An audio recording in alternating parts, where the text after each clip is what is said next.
SIR চাপে আত্মঘাতী BLO, নির্বাচন কমিশনকে দায়ী করেই সুইসাইড নোট, আর সুইসাইড নোট লিখে আত্মঘাতী হলেন বিএলও। বাড়িতে বিএলওর ঝুলন্ত দেহ উদ্ধার। আত্মঘাতী নদিয়ার বিএলও রিঙ্কু তরফদার।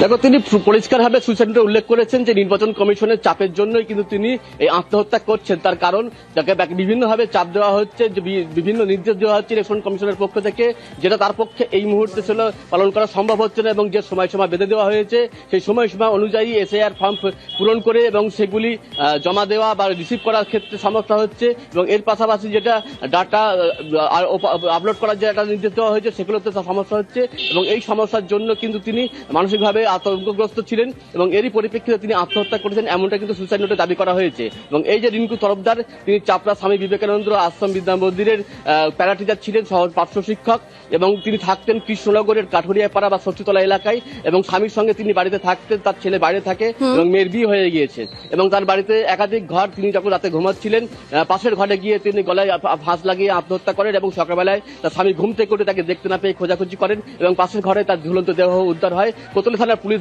গিয়ে দেহটি উদ্ধার করে নিয়ে এসেছে। তবে এই ঘটনায় কিন্তু আতঙ্ক ছড়িয়েছে এলাকায়। জুনেলা।